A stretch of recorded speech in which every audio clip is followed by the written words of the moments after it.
So మనకి stock portfolio construction అనే ఒక టాపిక్ మీద చాలా మందికి చాలా ఇంట్రెస్ట్ ఉంటుంది. కాకపోతే పోర్ట్ఫోలియో కన్స్ట్రక్షన్ విషయంలోనే కన్‌ఫ్యూజ్ అయ్యి చాలా మంది వాళ్ళ యొక్క వచ్చిన ప్రాఫిట్స్‌ని సరిగ్గా బుక్ చేసుకోను లేరు. సో ఈవెన్ ఆ పోర్ట్ఫోలియోని కూడా ప్రాపర్‌గా కన్‌స్ట్రక్ట్ చేసుకోలేక చాలా మంది ఫెయిల్ అవుతున్నారు. సో బేసిక్‌గా ఈరోజు ఒక బేసిక్ గైడ్‌లైన్స్ మనం బేసిక్‌గా ఫాలో అవ్వాల్సినటువంటి గైడ్‌లైన్స్ అయితే నేను చెప్పాలనుకుంటున్నాను. సో సహజంగా అందరూ ఏమనుకుంటారంటే, అరే! నేను స్టాక్ సెలక్షన్ చేసేటప్పుడు నాకు టెక్నికల్ అనాలిసిస్ తెలియాలి, ఫండమెంటల్ అనాలిసిస్ తెలియాలి.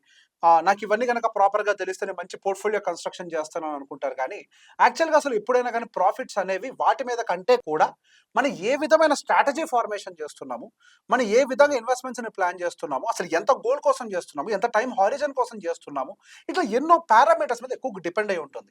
ఇప్పుడు టెక్నికల్ అనాలిసిస్ ప్రకారం ఒక సపోర్ట్ లెవెల్‌కి వచ్చిన తర్వాత ఆ సపోర్ట్ నుంచి ఆ సపోర్ట్ బ్రేక్ అవుద్దో, పైకెళ్ళుద్దో మన చేతుల్లో లేదు. కానీ ఒక స్ట్రాటజీ, ఒక ఎగ్జిక్యూషన్ అనేది ప్రాపర్‌గా జరిగినట్లయితే కొన్ని కిందకున్నా, కొన్ని పైకున్నా గానీ ఓవరాల్‌గా పోర్ట్‌ఫోలియోలో మాత్రం ప్రాఫిట్ రావడానికి చాలా ఎక్కువ ఛాన్సెస్ ఉంటాయి.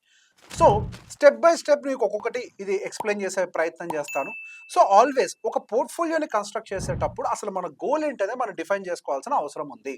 అసలు మన పోర్ట్‌ఫోలియోని కన్‌స్ట్రక్ట్ చేసేటప్పుడు మన టార్గెట్ ఎంత? మనం ఎంత returns year on year plan చేసుకుంటున్నాము. 15%, 20% ఎంత అనేది మనకు ఒక క్లియర్ క్లారిటీ ఉండాలి.